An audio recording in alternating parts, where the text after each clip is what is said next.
In this video, I want to review quantum numbers.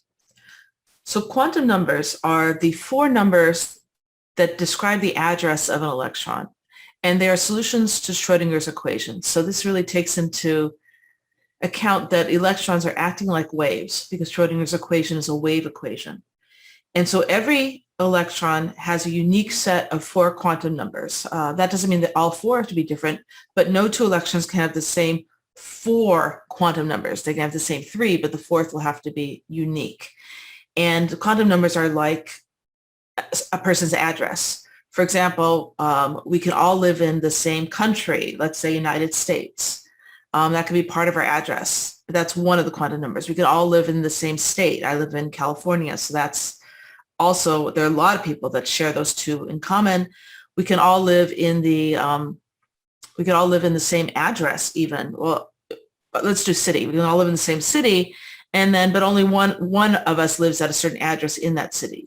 So again, maybe three of them are in common with other electrons, but every electron has its own set of four quantum numbers that describes its address, its location, even though, again, we're talking about waves. And so these are solutions to Schrodinger's wave equation. And I sort of set this up ahead of time. We've got a principal quantum number, an angular momentum quantum number, a magnetic quantum number, a magnetic spin quantum number. Those are actually the four quantum numbers. And then let's see if I make some columns here.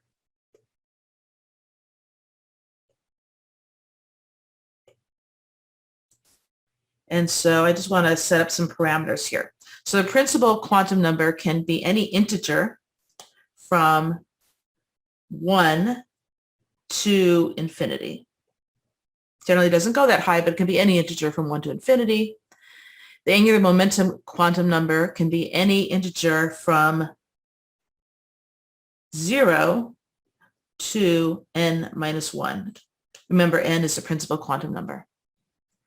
And then, let me just get this out of the way. The magnetic quantum number, ml, can be any integer from negative L to positive L. And the spin quantum number can either be plus 1/2 or minus 1/2, either an up spin, positive spin, or a down spin. Remember that spinning charges create magnetic fields. So if electrons are going to stay in the same orbital, they're going to be of opposite spin. But I'll go over this as I go through this. Okay, and to figure out the total number of electrons that any of the principal quantum numbers hold is the equation 2n squared, where again, n is the principal quantum number. So let's start with the first quantum number 1. Okay, I'm actually going to do 1, 2, 3, and 4. Okay, the first quantum number 1, the only value of L that can be, because L can be any integer from 0 to n minus 1, when n is 1, 1 minus 1 is 0. Okay, so the only quantum number allowed when at the principal energy level, that first quantum number is 0. We call that the S sublevel. So let me just write here. Another name for this is a sublevel. Okay, so that's the S sublevel. The magnetic quantum number tells us how many of those orbitals are there. How many orbitals are in the S sublevel. So when L is 0, remember the magnetic spin m sub L can be any integer from negative L to positive L. So it can only be 0. So this tells us, and it's going to be hard to understand right away, but this tells us that there's only one orbital, one s orbital. And this will make more sense as we go on, because I know you're staring at the number 0 and you're saying, well that can't be 1, that's 0. But that tells us that there's only one s orbital. And within that s orbital, we can have an electron of positive spin, and we can have an electron of negative spin. Okay, so there are actually 2 electrons that could fit in that first energy level. They both are an s. One has an up spin and one has a down spin. And 2n squared tells us how many electrons could fit in that level. So the principal energy level, the principal quantum number 1, can hold 2 times 1 squared, which is actually equal to 2 electrons. And that electron configuration for those 2 electrons would be 1s1 and 1s2. So 1 tells us that it is the principal energy, that's the energy level, right? The principal quantum number. This tells us the sublevel, and the 2 tells us the number of electrons in that sublevel. So let's move on to when n equals 2. When the principal quantum number is 2, the angular momentum L can be any integer from 0 to n minus 1. When n equals 2, right? When n equals 2, it can be 1, and it can also be 0, 0 to 1. So what I'm saying here is that L can be 0 or 1. Whenever L is 0, that is the S sublevel. And when L is 0, just like in the first energy level, the first quantum number, when L is 0, the magnetic quantum number, M sub L, is any integer from negative L, negative 0 to positive 0, so it's 0. Okay? So this tells us that, oh, I do have a pointer here. I was just thinking I wish I had a pointer here. This tells us that we're in the S sublevel, there's only one orbital, and in that orbital can fit 2 electrons of opposite spin, right? Positive 1/2 or negative 1/2. However, we also have the quantum number 1, the angular momentum quantum number 1, which refers to the P sublevel. When L is 1, the magnetic quantum number can be any integer from negative L, so negative 1 to positive 1, including 0. So that's going to be negative 1, 0, and 1. Those are the 3 possibilities of M sub L when L is 1. Notice there are 3 of them. So this tells us, I'm going to put this in a different color, that there are 3 p orbitals. Remember the 0 told us that there's 1 s orbital. There are actually 3 p orbitals. There's the px, the py, and the pz. And I don't have the images here, even space for the images. Let me just do that on a different screen. Let's see, add another page. So we have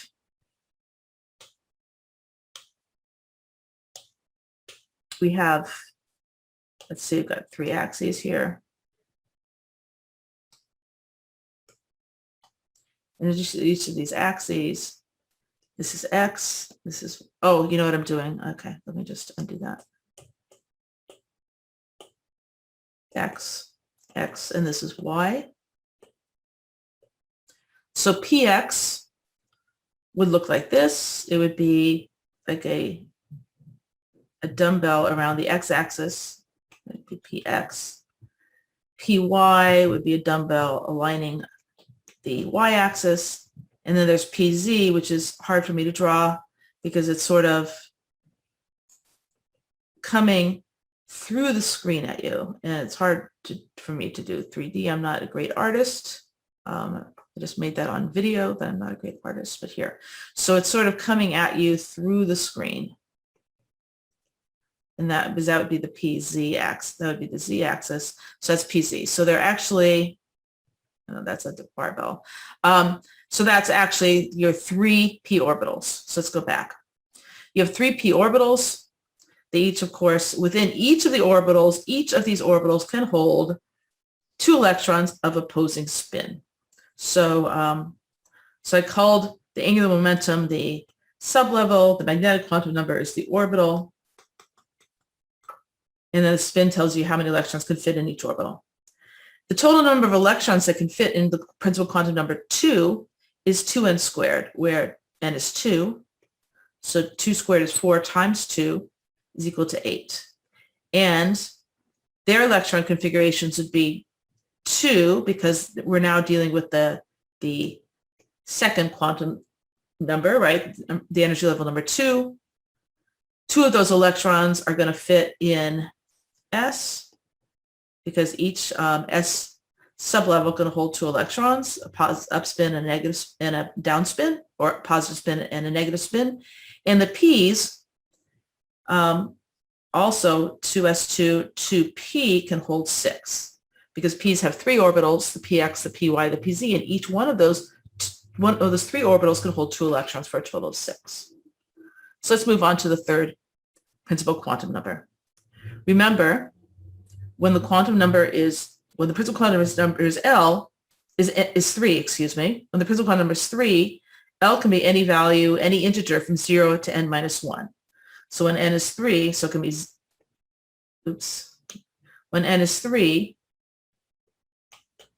n minus 1 is equal to 2. So it can be 0, 1, and 2.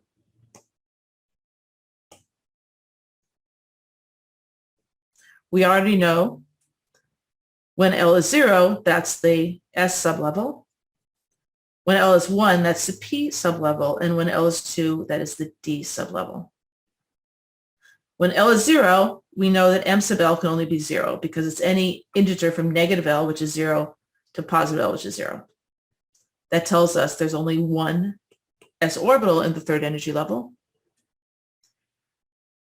When L is P, it can be any integer from negative L to positive L. So it can be negative, including 0, it's going to be negative 1, 0, or 1, which tells us that there are 3 P orbitals.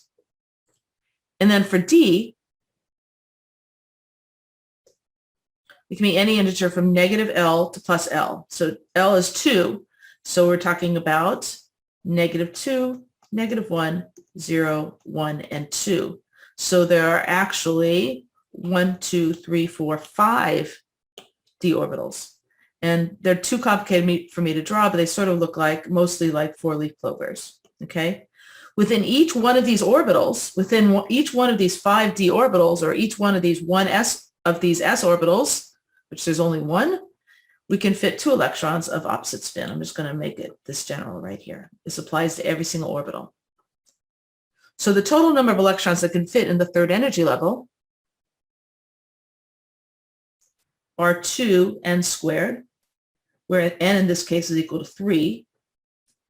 We know that 3 squared is 9 times 2 means 18 electrons can fit at this energy level. Where are they?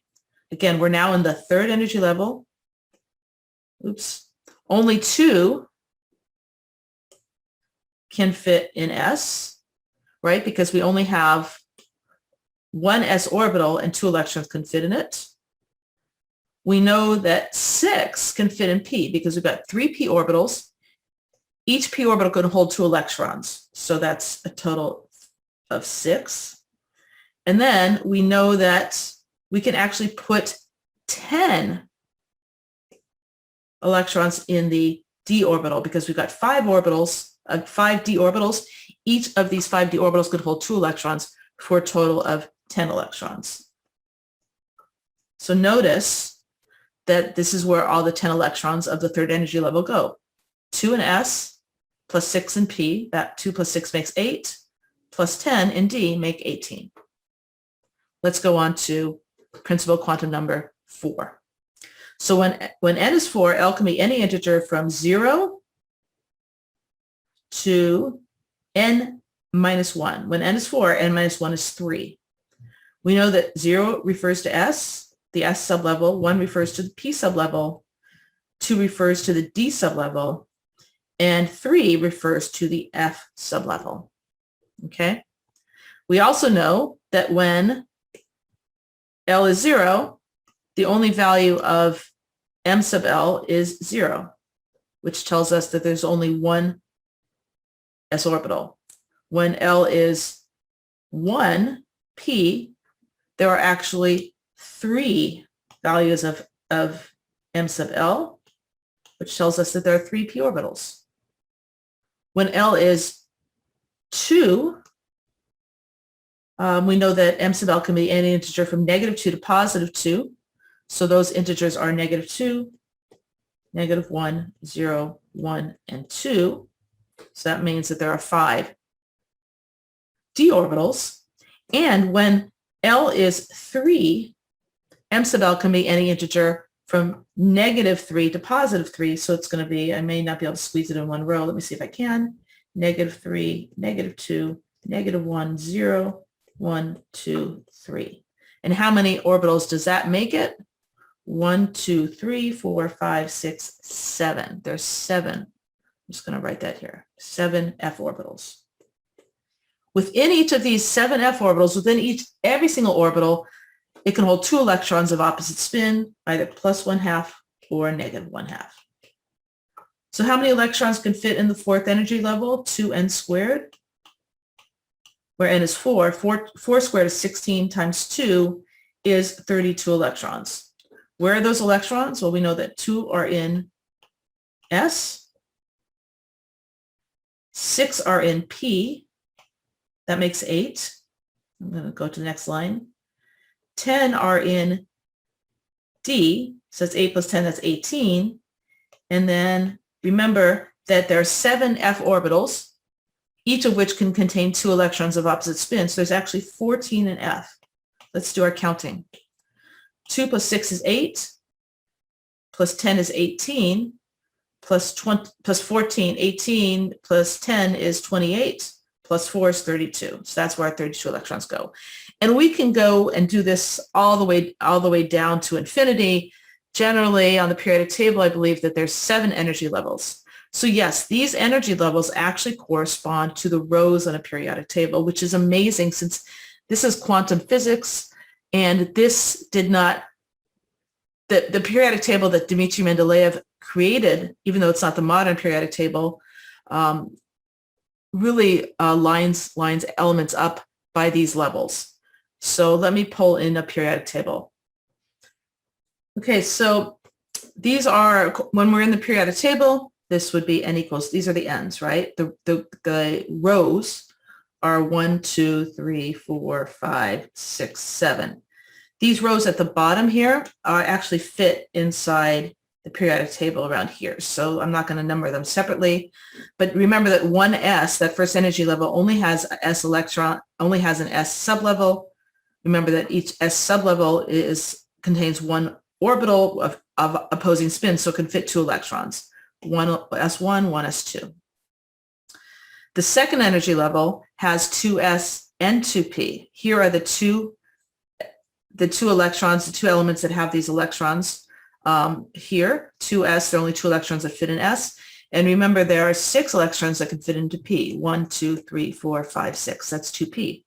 Third energy level is 3s and 3p. And remember, the 3d make an appearance at the third when n equals 3, but they're actually, they fill after the 4s. That might be a little confusing to start with. I'm going to go over that in a different video.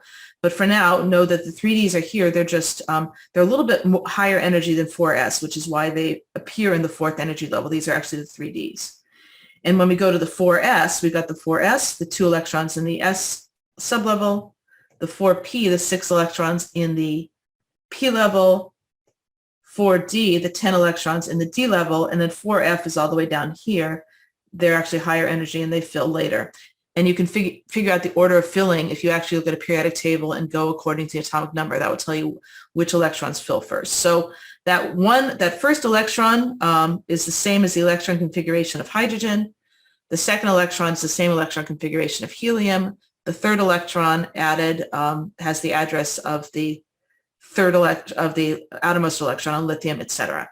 So there you have quantum numbers, and I'll go more into how that affects the periodic table in a subsequent video.